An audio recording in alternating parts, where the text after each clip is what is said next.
Welcome to Suman TV. నేను మీ నవీన్. ప్రస్తుతం మనతో ప్రముఖ laparoscopic and laser surgeon doctor Kareddy Sridhar Reddy గారు ఉన్నారు. హాయ్ సార్, నమస్తే. నమస్తే అండి.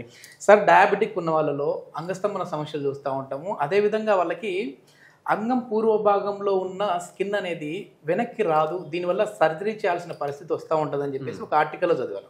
ఎందుకంటే ఇట్లాంటి వాళ్ళలో ఇట్లాంటి సమస్యలు ఎందుకు వస్తూ ఉన్నాయి? సో ఇప్పుడు ఈ డయాబెటిక్ వచ్చిన వాళ్ళు, ఎస్పెషల్గా షుగర్ ఉన్న వాళ్ళకి ఎవరికైతే ఉందో, అది షుగర్ ఒకప్పుడు మేము చదువుకునే రోజుల్లో 50 years దాటిన వాళ్ళకి మీకు షుగర్ ఉందా అని అడిగేవాళ్ళం.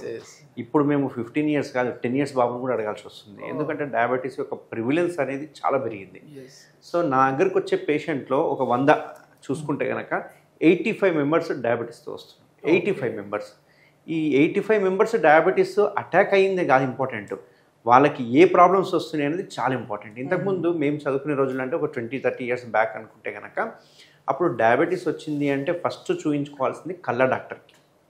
ఎందుకంటే డయాబెటీస్ వలన ఫస్ట్ కళ్ళ మీద ఎఫెక్ట్ ఉంటుంది, చూపు తగ్గుతుంది, లేకపోతే ఏ స్టేజ్లో ఉన్నాము అనేది మనం తెలుసుకోవడానికి కళ్ళ డాక్టర్ దగ్గరికి పంపించేవాళ్ళం. బట్ ఇప్పుడు ట్రెండ్ మారింది. ఏంటి అంటే డయాబెటీస్ మగవాళ్ళకు వచ్చింది అంటే కనుక ఫస్ట్ మీరు చెక్ చేసుకోవాల్సింది ఫోర్ స్కిన్. ఎందుకు అంటే ఈ ఫోర్ స్కిన్ ఇష్యూస్ అనేవి చాలా ఎక్కువవుతుంది. ఓకే.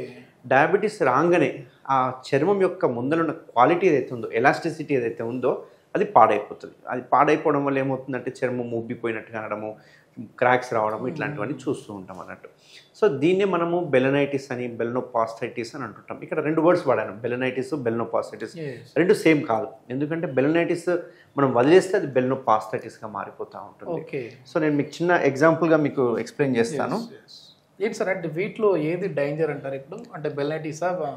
ఇందులో బెలనైటిస్ కానీ బెలనోపాస్టైటిస్ కానీ ఈ 2 డేంజరే. ఎందుకు డేంజర్ అంటే అసలు డిజీజ్ ఎట్లా స్టార్ట్ అవుతుంది అనేది మీకు నేను చెప్తే మీకు దాని గురించి మీకు అర్థమైపోతుంది. ఏంటి అంటే ఈ పెనిస్ ఏదైతే ఉందో, ఈ పెనిస్ ముందరున్న హెడ్ భాగాన్ని మనం గ్లాండ్స్ అంటాం.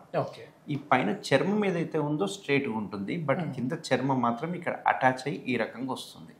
సో ఈ అటాచ్ అయిన చర్మాన్ని మనము ఫ్రెన్యులం అని చెప్పి అంటుంటాం. ఓకే, ఇది ఫ్రెన్యులం అని అంటాం.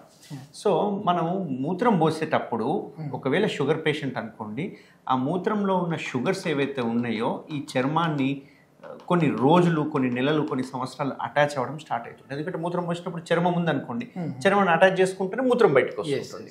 సో దీనివల్ల ఏమవుతుంది అంటే ఈ చర్మం యొక్క ఎలాస్టిసిటీ, మామూలుగా ఈ చర్మం ఎంత ఫ్రీగా మూవ్ అవ్వాలి, మనం వెనుకనగానే ఫ్రీగా మూవ్ అవ్వాలి, కానీ వాళ్ళకి ఏమవుతుంది, ఈ చర్మం ఎలాస్టిసిటీ పోయి బాగా థిక్ అయిపోతుంది, మందంగా తయారైపోతుంది. మందంగా తయారవడమే కాకుండా అక్కడ చూసుకుంటే కనుక మీరు బాగా గమనిస్తే కనుక కొంచెం షైనీగా ఉంటుంది, కొంచెం చూసుకుంటే ఒక వైటిష్ రెడ్ కలర్లో అనిపిస్తుంటుంది స్కిన్. యూజువల్గా ఉండాల్సిన కలర్ కంటే కొంచెం చేంజెస్ అవుతుంటాయి కలర్ స్కిన్. అంతేకాకుండా ఎలాస్టిసిటీ పోయి మందంగా తయారవడం వల్ల టైట్ అయిపోతుంది. అంతకుముందు మంచిగా ఫ్రీగా మూవ్ అయ్యేది, బట్ ఎప్పుడైతే షుగర్ అటాక్ అయ్యిందో అయ్యే వరకు అది ఆ ఎలాస్టిసిటీ పోయే వరకు టైట్ అయిపోతుంది. ఆ టైట్ అయిన దాన్ని ఎప్పుడైనా క్లీన్ చేసుకోవడానికి వెనిక్ అనుకోవాలనుకున్నా, ఇంటర్కోట్ చేసినప్పుడు ఏమవుతుందంటే వెనిక్ అయినప్పుడు అక్కడ క్రాక్స్ ఫామ్ అవుతూ ఉంటాయి, అక్కడక్కడ చిట్లిపోతుంటుంది. ఆ చిట్లిపోయిన వలన విపరీతమైన మంట, నొప్పి ఉంటుంది. ఇంటర్కోట్ చేసిందే 1 గంట 2 గంటల వరకు అక్కడ చీలికల వల్ల నొప్పి, మంట ఉంటుంది. దీనివల్లనే వాళ్ళు ఇంటర్కోట్ చేయడానికి భయపడతారు. దీనివల్లనే ఎరెక్టైల్ డిస్ఫంక్షన్స్ వస్తుంటాయి, ప్రీమెచ్యూర్ ఎజాక్యులేషన్స్ వస్తుంటుంది. మామూలుగానే డయాబెటీస్ ఉన్న వాళ్ళకి లిబిడో అంటాం. లిబిడో అంటే ఏంటంటే సెక్షువల్ డిజైర్ తక్కువ ఉంటుంది, సెక్షువల్గా యాక్టివ్ ఉండరు వాళ్ళు. ఎందుకంటే వాళ్ళ కోరికలు తక్కువ ఉంటాయి, చేయాలని ఉండదు, ఇంటర్కోట్ చేయాలని ఉండదు. ఒకవేళ చేద్దామంటే ఈ స్కిన్ ఇష్యూస్ ఉండే వరకు ఆ ఆలోచన కూడా బంద్ చేసేసుకుంటారు. సో దీనివల్ల ఏమవుతుంది అంటే ఆ క్రాక్స్ వలన సెకండరీ ఇన్ఫెక్షన్స్ వెళ్ళడము, తెల్లటి జిగురు లాంటిది బయటికి రావడము, చర్మం షైనీ అయిపోవడము, థిక్ అయిపోవడము, క్రాక్స్ ఫామ్ కావడము, ఇట్లాంటివన్నీ చూస్తూ ఉంటాం. ఎప్పుడైతే స్కిన్ ఇన్వాల్వ్మెంట్ ఉందో దాన్ని మనం బెలనైటిస్ అంటాం. ఓన్లీ స్కిన్నే ఇన్వాల్వ్ అవుతుంది.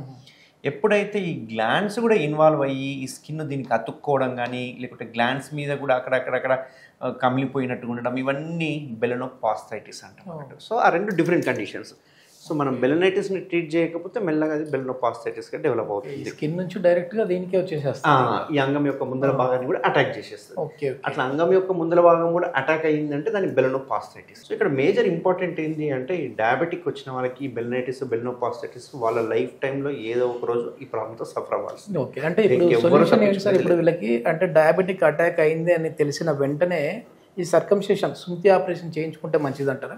సో ఈ డయాబెటీస్ అటాక్ అయిన వెంటనే ఫస్ట్ చేయాల్సిన పని ఏంటి అంటే బెలనైటిస్ రాకపోని, బెలనోపాస్టైటిస్ రాకపోని ఇమ్మీడియట్గా సుంతి చేయించేసుకోవాలి. ఎందుకంటే వాళ్ళ లైఫ్ టైంలో ఖచ్చితంగా దీని ప్రాబ్లం ఫేస్ చేస్తారు. అదే ఒకవేళ స్కిన్ లేదనుకోండి, యూరిన్ అనేది డైరెక్ట్గా వెళ్ళిపోతుంది కాబట్టి ఇక్కడ స్కిన్ టచ్ అవ్వదు. సో దానివల్ల ఇంకొకటి ఏంటంటే అడ్వాంటేజ్, ఈ బెలనైటిస్ కానీ బెలనోపాస్టైటిస్ కానీ చూసుకుంటే కనుక 0.8 to 8% క్యాన్సర్గా మారే అవకాశాలు, క్యాన్సర్గా కూడా మారే అవకాశాలు ఉంటుంది. ఇది ఈ స్కిన్ తీయకుండా అలాగే పెట్టుకోవడం వల్ల. ఇంకా కొన్ని సందర్భాల్లో ఏమవుతుందంటే ఈ చర్మం అతుక్కపోయి చివరికి మూత్రం కూడా బంద్ అయిపోతుంది, స్లోగా మూత్రం బంద్ అవుతుంది. ఈ అటాచ్మెంట్ ఏదైతే ఉందో ఇది థిక్ అయిపోతుంది, థిక్ అయిపోయి ఇలా కట్ అవ్వడం జరుగుతుంటుంది. ఇవన్నీ ప్రాబ్లమ్స్, కాంప్లికేషన్స్ వస్తుంటాయి. సో దీనికి బెటర్ ఏంటంటే సుంతి ఆపరేషన్ ఏదైతే ఉందో, ఈ సర్కంసిషన్ అనేది అది ఖచ్చితంగా 100% డయాబెటీస్ అని తేలిన వెంటనే ఇమ్మీడియట్గా సర్జరీ చేయించుకోవాలి. కానీ ఇప్పుడు సుంతి ఆపరేషన్ అనేది ఒక కమ్యూనిటీకి సంబంధించిన వాళ్ళు మాత్రమే చేయించుకోవాలి అని చెప్పి ఒక అపోహ ఉంది కదా, అలాంటి వాళ్ళకి మీరు ఏం చెప్తారు యాజ్ అ డాక్టర్? ఇక్కడ కమ్యూనిటీ అనేది ఇప్పుడు ఏంటి అంటే ముస్లిమ్స్ చేయించుకుంటుంటారు, సరే వాళ్ళ ఖురాన్ వలన వాళ్ళకి నీట్నెస్ కోసం అని చేయించుకుంటుంటారు. బట్ ఇది డయాబెటీస్ వలన వచ్చే మెడికల్ కండిషన్ ఇది. ఎందుకంటే ఇది బెలనైటిస్ కానీ బెలనోపాస్టైటిస్ కానీ ఇది క్యాన్సర్కి దారి తీసే కండిషన్స్. సో ఇట్లాంటి వాటికి ఈ పర్సన్ చేయించుకోవచ్చు, వీళ్ళు చేయించుకోకూడదు అనే రూల్స్ ఉండవు ఇక్కడ. ఎందుకంటే ఒక మెడికల్గా ఒక కండిషన్ ఉంటే అది 100% చేయించుకోవాల్సిందే. అండ్ ఇంకొక విషయం ఏంటంటే ఇది చేయించుకోవడం వల్ల ఈవెన్ డయాబెటీస్కి అడ్వాంటేజెస్ కూడా ఉంటాయి. ఎందుకు అంటే వాళ్ళు ఇంటర్కోర్స్ చేసినప్పుడు పెయిన్ ఉండదు, లిబిడోస్ కొంచెం వరకు తీరిపోతుంది, అంతేకాకుండా వాళ్ళకి ప్రీమెచ్యూర్ ఎజాక్యులేషన్స్ ఇట్లాంటి ప్రాబ్లమ్స్ సాల్వ్ అయిపోతూ ఉంటాయి. కాబట్టి దీనికి ఖచ్చితంగా సర్కంసిషన్ అనేది పర్మనెంట్ సొల్యూషన్. చాలామంది అంటుంటారు ఏంటంటే, సార్ నాకు ఒకసారి అటాక్ వచ్చింది, మళ్ళీ తగ్గిపోయింది, ఇప్పటివరకు ఏం రాలే, బట్ సెకండ్ టైం వచ్చినప్పుడు మాత్రం ఇప్పుడు తగ్గట్లేదు అని అంటుంటారు. సో ఈ బెలనైటిస్ అనేది ఒక సెల్ఫ్ లిమిటింగ్ డిసీజ్. దానికి ఏం మందులు వాడినా వాడకపోయినా మళ్ళీ నార్మల్ అవుతుంది. కానీ ఇక్కడ ఒక చిన్న ప్రాబ్లం ఏమవుతుందంటే, ఫస్ట్ ఇంత వెడల్పున్న చర్మం ఉందనుకోండి, బెలనైటిస్ వచ్చాక మెల్లగా మూసుకోపోతుంది, సెకండ్ టైం అటాక్ వస్తే ఇంకా మూసుకోపోతుంది. సో ఈ థిక్నెస్ చూసుకుంటే కనుక, హోల్ థిక్నెస్ చూసుకుంటే స్లోగా తగ్గిపోతూ ఉంటుంది. దానివల్ల ఫైమోసిస్ అనేది డెవలప్ అవుతూ ఉంటుంది. ఇది మామూలుగా అంగస్తంభన సమస్యలు అనేది వీళ్ళలో ఎందుకు ఎక్కువ చూస్తూ ఉంటాం సార్? అంటే ఈ స్కిన్ అనేది వెనక్కి రాకపోవడం వల్లనా, లేదంటే ఇంకా రీజన్? కేవలం వెనక్కి రాకపోవడం వల్లనే. అంతేకాకుండా డయాబెటీస్ ఇట్ సెల్ఫ్ కొంచెము లిబిడోని కాజ్ చేస్తుంది అన్నట్టు, దానివల్ల కూడా కొంచెం మనకి సెక్షువల్ డిజైర్ ఉండదు. ఇట్లాంటి వాళ్ళకి మనం సర్కంసిషన్ చేయించినామంటే అన్ని సాల్వ్ అయిపోతాయి. ఈవెన్ ఎరెక్టల్ డిస్ఫంక్షన్ సాల్వ్ అయిపోతుంది, ఆ ఏరియా క్లీన్ ఉంటుంది, క్యాన్సర్ రాకుండా ఉంటుంది. ఈ టెక్నిక్ ఏదైతే ఉందో మనం ఓపెన్ టెక్నిక్ కాకుండా మనం స్టాప్లర్ చేస్తున్నాం అన్నట్టు. ఈ స్టాప్లర్ల నేమ్ కేఎస్ఆర్ స్టాప్లర్ అన్నట్టు. ఈ కేఎస్ఆర్ స్టాప్లర్ అడ్వాంటేజ్ ఏంటి అంటే, చర్మాన్ని మనం జస్ట్ ఈ వరకు తీసేస్తాం అన్నట్టు. ఈ చర్మాన్ని తీసేది కూడా ఆ స్టాప్లర్ డిసైడ్ చేస్తుంది. మామూలుగా మనం సిజర్తో కట్ చేసాం అనుకోండి, నేను కొంచెం ఎక్కువ కట్ చేయొచ్చు, నా కొలీగ్ సర్జన్ తక్కువ కట్ చేయొచ్చు. బట్ ఇక్కడ స్టాప్లర్ యూజ్ చేయడం వల్ల ఎవరు వాడిన ఆ స్టాప్లర్ని ఎంత తీయాలి అనేది ఆ స్టాప్లర్ డిసైడ్. దానివల్ల ఎటువంటి ఎర్రర్స్ అనేది జరగదు. ఎందుకంటే ఇప్పుడు ఇందులో సపోజ్ నేనే ఓవర్ ఎంతూజియాజంతో ఎక్కువ స్కిన్ తీసేసాను అనుకోండి, ఫ్యూచర్లో ఎరెక్షన్కి స్కిన్ తక్కువ పడిపోతుంది, వాళ్ళకి పెయిన్ఫుల్ ఎరెక్షన్స్ ఉంటాయి. అదే ఒకవేళ తక్కువ తీసాను, ఓన్లీ ఈడ్ వరకే తీసాను అనుకోండి, మళ్ళీ స్కిన్ ఈడ్ వరకు ఉందనుకో, సేమ్ అదే ప్రాబ్లమ్స్ స్టార్ట్ అవుతుంది. కాబట్టి ఎగ్జాక్ట్ స్కిన్ తీయడం అనేది ఇక్కడ logic point.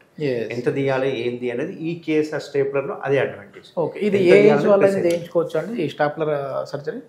Any age group. అసలు అంటే షుగర్ ఉందా లేకుంటే ఇంకేదైనా ప్రాబ్లం ఉందనేది దానికి పక్కన పెడితే కనుక ఈ టెక్నిక్ చేయించుకోవడం వల్ల 100% బెనిఫిట్ ఉంటుంది. కాబట్టి దీనికి ఏజ్ లిమిటేషన్స్ అంటూ ఏముంటుంది. అంటే మొత్తానికి మీరు చెప్పేది ఏంటంటే స్టార్టింగ్నే చిన్న వయసులోనే అందరూ చేయించుకుంటే మంచిది అంటారా? 100%. ఎందుకంటే చిన్న వయసులో చేసినప్పుడు హీలింగ్ పవర్ ఎక్కువ ఉంటుంది, అంతేకాకుండా గ్రోత్ ఏదైతే పెనెల్ గ్రోత్ కూడా మంచిగా ఉంటుంది. ఓకే, ఇప్పుడు డయాబెటిక్ వచ్చిన వాళ్ళు మేము ఆల్రెడీ టాబ్లెట్స్ వాడుతున్నాము కాబట్టి మాకేం ఈ ప్రాబ్లం రాదు అని అనుకుంటా ఉంటారు కదా, అట్లాంటి వాళ్ళకి ఏం చెప్తారు? సో ఈ డయాబెటీస్ వచ్చిన వాళ్ళకి మేబీ ఇప్పుడు చూడండి 20 yearsలో డయాబెటిక్ అటాక్ అయ్యింది, కొందరికి 30 years వరకు ప్రాబ్లం రాకపోవచ్చు, కొందరికి 20 yearsలో ప్రాబ్లం స్టార్ట్ అయ్యాక వితిన్ 6 monthsలో కూడా ప్రాబ్లం రావచ్చు. బట్ ఎటు చూసినా కానీ వాళ్ళ లైఫ్ టైంలో ఈ ప్రాబ్లం ఫేస్ చేయడం అనేది 100% డౌట్ లేదు.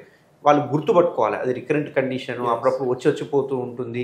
అది వచ్చిపోయేది ఓసారి తెలియకపోయినప్పుడు వాళ్ళకి ఆ స్కిన్ చూసుకుంటే ముందు ఎంత బాగుందో తర్వాత ఎంత బాగుందో అనేది కనుక గమనించుకుంటే కనుక మీకు ఆటోమేటిక్గా అర్థమవుతుంది అది బెలనైటిస్ అని చెప్పేసి. ప్లస్ ఇక్కడ ఇంకొక ఇంపార్టెంట్ పాయింట్ ఏంటి అంటే, ఈ బెలనైటిస్ ఈ స్కిన్ ఇలాగ పెట్టుకుంటే కనుక రికరెంట్ యూరిన్ ట్రాక్ట్ ఇన్ఫెక్షన్స్ వస్తుంటాయి. ఎందుకంటే డయాబెటీస్లో ఆల్రెడీ ఇమ్యూనిటీ పవర్ తక్కువ ఉంటుంది. వాళ్ళకి ఒక్కసారి అటాక్ అయింది అనుకోండి, రికరెంట్ యూరిన్ ట్రాక్ట్ ఇన్ఫెక్షన్స్, ఈ మూత్రం పోసుకునే ఇది ఉంటుంది కదా, దీన్ని యురెత్రా అంటాము. ఆ యురెత్రా అంతా డ్యామేజ్ అయిపోతుంది.